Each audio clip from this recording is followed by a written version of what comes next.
إذا جاءك المنافقون قالوا نشهد إنك لرسول الله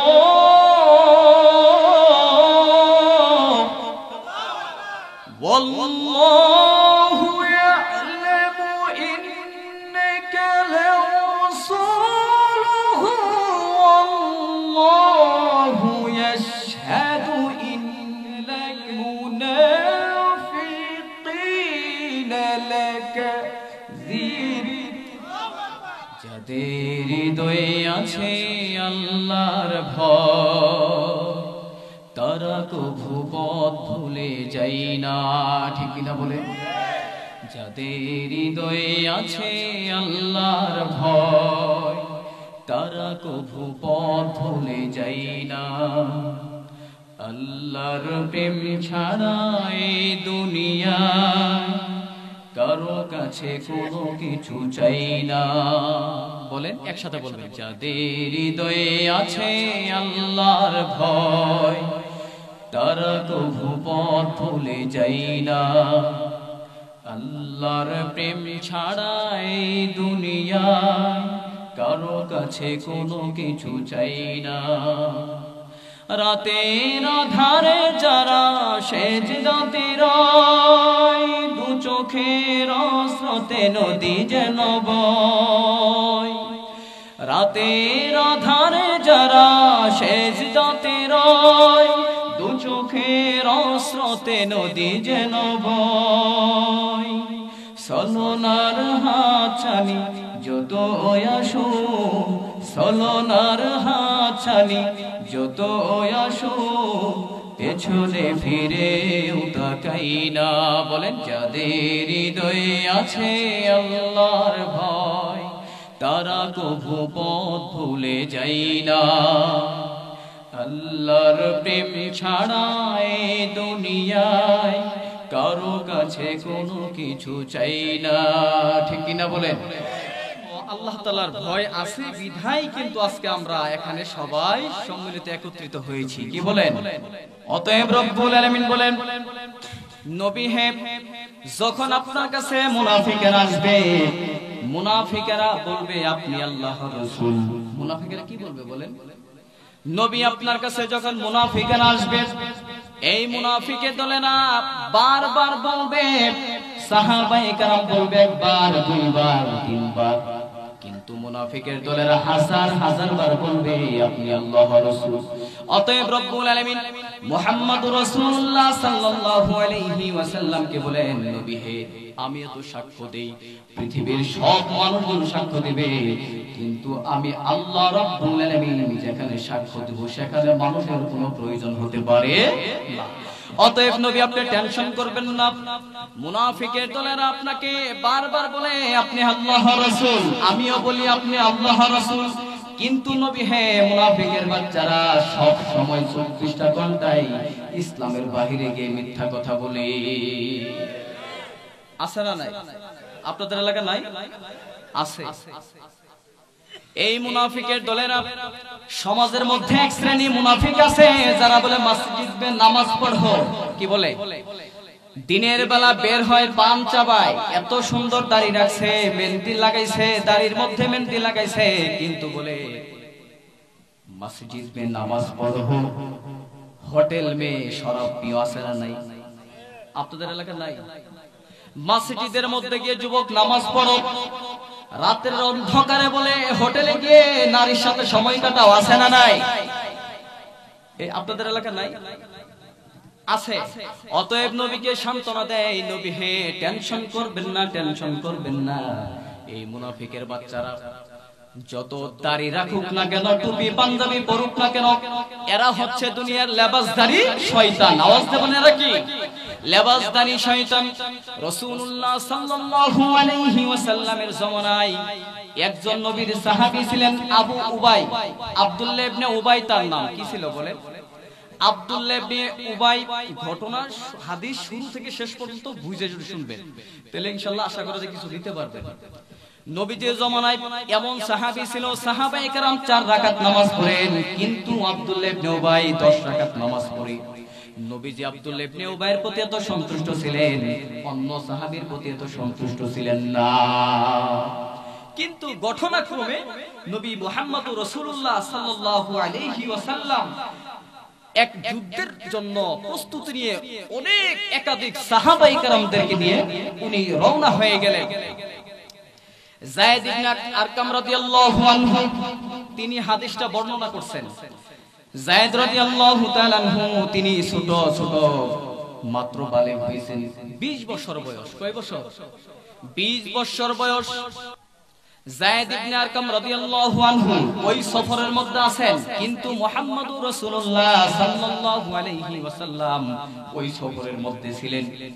পথের মধ্যে যখন রাসূলুল্লাহ সাল্লাল্লাহু আলাইহি ওয়াসাল্লাম যখন সফরে বের হতেন, বের হওয়ার সময় সাহাবায়ে কেরামদেরকে সাথে নিয়ে বের হতেন, কিন্তু পথের মধ্যে মানুষের খানার প্রয়োজন যতটুকু হতো না হতো, কিন্তু এর চাইতে বেশি পানির পিপাসা হতো। যারা সৌদি আরবে গেছেন এমনি তো বুঝেন যেই কষ্ট হয় রে ভাই, যারা সফর করেছেন কি বলেন। অতএব পথের মধ্যে সাহাবায়ে কেরামের পানি পিপাসা বেশি আসতো, কিন্তু সাহাবায়ে কেরাম হাঁটতেছেন পথের মধ্যে চলতেছেন, কিন্তু পথের মধ্যে আশেপাশে শুধু কূপ খুঁজতেন। কি খুঁজতেন? কূপ খুঁজতেন। নবী মুহাম্মদুর রাসূলুল্লাহ সাল্লাল্লাহু আলাইহি ওয়াসাল্লাম বিশাল বড় কাফেলা ছিলেন, নবীজির কাফেলার লোকেরা পিছনে পড়ছে, মানে বিভিন্ন ভাবে তারা বিভক্ত হয়ে গেছে।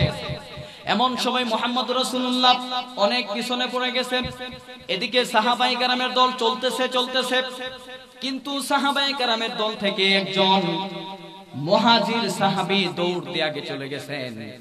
সে কূপ খুঁজতেছেন। কি খুঁজতেছেন বলেন? কূপ খুঁজতেছেন। এমন সময় একটা কূপ পাইছেন, ওই সাহাবী একটা কূপ পাইছে। কূপ পাওয়ার পরে কূপের উপরে কাপড় দিয়ে ঢেকে রাখছেন এবং পাথর দিয়ে আবৃত করতেছেন। যখন সাহাবায়ে কেরামেরা কূপের পাশে দাঁড়াইলেন, কূপের পাশে দাঁড়ানোর পরে একজন সাহাবী তার উটকে পানি পান করাইবেন। এমন সময় সাহাবী মুহাজির সাহাবী বলতেছেন, ভাই তোমার উটকে আমি পানি পান করাইতে দিব না। এক কথাই দুই কে তার সাথে তর্ক বিতর্ক শুরু হয়ে গেল।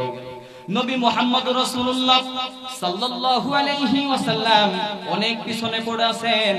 সাহাবায়ে কেরামের দল একদল সাহাবায়ে কেরাম আগায় গেছেন, কিন্তু এই দল থেকে যেই যুবক আগায় চলে গেছেন মুহাজির সাহাবী, সে বলে তোমাকে আমি পান করাইতে দিব না, তোমার উটনিকে পান করাইতে দিব না।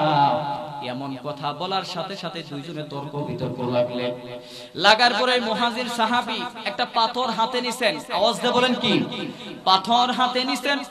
পাথরটা নিয়ে সাহাবায়ে কেরামের মধ্যে মাথায় এমন ভাবে আঘাত করলেন, কিন্তু খাজরা বংশের কিছু লোকজন ছিলেন, বনু খুজরা বংশ। এই খাজরা বংশের লোকেরা এত খারাপ ছিলেন, কিছু ভালো ছিলেন আবার কিছু পাজি ছিলেন। তবে এদের মধ্যে থেকে আব্দুল্লাহ ইবনে উবাই তিনি তাদের মধ্যে দলের মধ্যে লিডার ছিলেন। আব্দুল্লাহ ইবনে উবাইয়ের কাছে বিচার দিবেন নবী মুহাম্মদুর রাসূলুল্লাহ সাল্লাল্লাহু আলাইহি ওয়াসাল্লাম অনেক পিছনে, কিন্তু আব্দুল্লাহ ইবনে উবাইকে বলতেছেন, ভাই আমি আমার উটকে কূপ থেকে পানি পান করানোর জন্য যখন আমি কূপের ধারে কিনারায় চলে গেলাম, তখন আব্দুল্লাহ ইবনে উবাই খাজরা গোত্রে যে যুবক ছিল আমাকে সেই আমার উটকে পানি পান করাইতে দিবে না, কিন্তু একটা পাথর নিয়ে আমার মাথায় এমন ভাবে আঘাত করলো, আমার মাথার চামড়া ফেটে রক্ত ঝরঝরিত পড়তেছে। তখন আব্দুল্লাহ ইবনে উবাই দেখেন মুনাফিক, আব্দুল্লাহ ইবনে উবাই বলতেছেন, তোমরা হচ্ছে আনসার সাহাবী, অতএব এই মুহাজির সাহাবীদেরকে তো তোমরাই জায়গা দিয়েছো। মক্কা থেকে যখন তারা মদিনায় চলে আসলেন, কিন্তু তাদেরকে তো জায়গা তোমরাই দিছো। অতএব এই কুকুরগুলোকে তোমরা খাওয়ায়া কুকুরের মতো মোটা বানাইছো। এখন এই কুকুর তো তোমাদেরকে কামড় দিবে, স্বাভাবিক। এই কথা বললেন। কিন্তু যায়েদ ইবনে আরকাম রাদিয়াল্লাহু আনহু তিনি ছোট বাচ্চা, 20 বছরের যুবক, নওজোয়ান যুবক, সে চুপচাপ শুনতেছেন। আব্দুল্লাহ ইবনে উবাই চিন্তা করতেছেন নবীকে বিষয়টা জানানোর দরকার আছে না নাই। এই কথা বলার পরে আব্দুল্লাহ ইবনে উবাই তিনি এই কথা বলার পরে আরো কিছু কথা বললেন, এমন ইসলামকে বিদ্বেষমূলক কিছু কথা বললেন, এমন কথা বলতেছেন মক্কা সফর শেষ করে যখন মদিনায় চলে যাব, মদিনায় যাওয়ার পরে যে মুহাম্মদের দলের মধ্যে থেকে যারা গরিব অসহায় দরিদ্র ফ্যামিলির সন্তান তাদেরকেই মদিনা থেকে বের করে দেব, নাউজুবিল্লাহ বলেন। আরো বিভিন্ন ভাবে কথা বলতেছেন। এই কথাগুলো যায়েদ ইবনে আরকাম রাদিয়াল্লাহু আনহু তিনি আর সহ্য করতে পারেন নাই। যায়েদ রাদিয়াল্লাহু আনহু নবীজির কাছে গিয়ে বলতেছেন, নবী হে, আব্দুল্লাহ ইবনে উবাই যে সাহাবীকে আপনি মহব্বত করেন সে তো বড় মুনাফিক, এই ইসলামের জন্য এমন ভাবে সে বিদ্বেষী করতেছেন, ইসলামের যে ক্ষতি করতেছেন, নবী বিশ্বাস করেন। যায়েদ ইবনে আরকাম রাদিয়াল্লাহু আনহুর কথা শুনে সে টেনশনে পড়ে গেছেন। যায়েদ ইবনে আরকাম রাদিয়াল্লাহু আনহুকে বললেন, যায়েদ রে, তুমি এক কাজ করো, আব্দুল্লাহ ইবনে উবাইকে ডাকা হোক। আব্দুল্লাহ ইবনে উবাইকে যখন ডাকা হয়েছে, হওয়ার পর আব্দুল্লাহ ইবনে উবাই তার নবীর কিনারায় বসতেছেন, এমন ভাবে ভঙ্গি ধরছেন, তার চেহারার মধ্যে এমন মলিনতার ছাপ ভেসে উঠছে। তো আব্দুল্লাহ ইবনে উবাই বলতেছে, ইয়া রাসূলুল্লাহ, আমার দ্বারা তো এটা সম্ভবই না, এমন কথা তো আমার দ্বারা সম্ভব না, আমি বলতেই পারি না। কিন্তু এমন ভাবে কথা বলতেছেন আর চোখের পানি ফালাইতেছেন।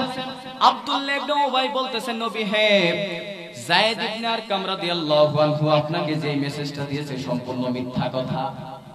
অতএব নবী সে ছোট মাসুম বাচ্চা, ছোট বাচ্চা, অতএব আমি একটা কথা বলছি, সে আরেকটা কথা বলে আপনার সামনে পেঁচ লাগাই দিছে। কি লাগাইছে? আসলেই পেঁচ কি যায়েদ ইবনে আরকাম রাদিয়াল্লাহু আনহু লাগাইছে নাকি আপনি আব্দুল্লাহ ইবনে উবাই লাগাইছে বলেন? কিন্তু আব্দুল্লাহ ইবনে উবাই টেনশনে পড়ে গেলেন, নিজে এত লজ্জিত হয়ে গেলেন। নবী মুহাম্মদ রাসূলুল্লাহ সাল্লাল্লাহু আলাইহি ওয়াসাল্লামের সাথে অনেক সাহাবায়ে কেরাম ছিলেন। এই সাহাবায়ে কেরামরা সবাই বলতেছেন, ইয়া রাসূলুল্লাহ, মনে হয় যায়েদ ইবনে আরকাম রাদিয়াল্লাহু আনহু ভুল তথ্য শুনছেন, ভুলভাবে শুনছেন। অতএব আব্দুল্লাহ ইবনে উবাই যেই কথা বলতেছেন এই কথাই সত্য হবে। তখন রাসূলুল্লাহ সাল্লাল্লাহু আলাইহি ওয়াসাল্লাম আব্দুল্লাহ ইবনে উবাইয়ের কথাই সে সত্যায়ন করে যায়েদ ইবনে আরকাম রাদিয়াল্লাহু আনহুকে মিথ্যা সাব্যস্ত করেন, নাউজুবিল্লাহ বলেন। তো এই কথা বলার পরে নবী মুহাম্মদুর রাসূলুল্লাহ সাল্লাল্লাহু আলাইহি ওয়াসাল্লাম এমন মেসেজ দিলেন, মেসেজ দেওয়ার পরে যায়েদ ইবনে আরকাম রাদিয়াল্লাহু আনহু বাসায় ফিরে গেলেন। তিনার মনটা এত খারাপ হয়ে গেল, টেনশনে পড়ে গেল। যায়েদ ইবনে আরকামের চাচা আসলেন, আসার পরে বলতেছেন, ভাতিজারে তুমি কাঁদো কেন, তোমার মনটা খারাপ কেন? যায়েদ ইবনে আরকাম বলেন, নবী হে, নবী আমাদেরকে বিচার করেছেন, সফরের মধ্যে আব্দুল্লাহ ইবনে উবাই ইসলামের যে ভূমিকা রেখেছেন সম্পূর্ণ ইসলামের বিরোধিতা ছিল। আমি নবী মুহাম্মদুর রাসূলুল্লাহ সাল্লাল্লাহু আলাইহি ওয়াসাল্লামকে এই মেসেজ যখন দিলাম, কিন্তু সাহাবায়ে কেরাম সহ সবাই আমাকে মিথ্যা সাব্যস্ত করেছে। অতএব আমি তো মিথ্যা কথা বলি নাই। আমার এই মেসেজগুলো শোনার পরে মানুষের সামনে চেহারা আমার দেখাইতে পারতেছি না, বড়ই লজ্জা লাগতেছে। তখন রব্বুল আলামিন এই যায়েদ ইবনে আরকাম রাদিয়াল্লাহু আনহু তিনার এই কথা শোনার পরে রব্বুল আলামিন কুরআনুল হাকিমের মধ্যে এই আয়াত নাযিল করলেন, ইদা জাআকাল মুনাফিকুনা ক্বালু নাশহাদু ইন্নাকা লারাসূলুল্লাহি ওয়াল্লাহু ইয়ালামু ইন্নাকা লারাসূলুহু ওয়াল্লাহু ইয়াশহাদু ইন্নাল মুনাফিকিনা লাকাযিবুন। আল্লাহু আকবার। নবী আপনি টেনশন করবেন না, এই মুনাফিকেরা এই যায়েদ ইবনে আরকাম রাদিয়াল্লাহু আনহু তিনি 20 বছরের যুবক নওজোয়ান, এই যে আজকের এই মাহফিল যারা করেছেন যুবক ভাইরা, এই যুবক সন্তানের কথায় আল্লাহ তাআলা এমন ব্যথায় ব্যথিত হয়েছেন, পরে কুরআনুল হাকিমের মধ্যে সূরাতুল মুনাফিকের মধ্যে আল্লাহ তাআলা এই আয়াত নাযিল করেছেন। সুবহানাল্লাহ। কেমন সাহাবী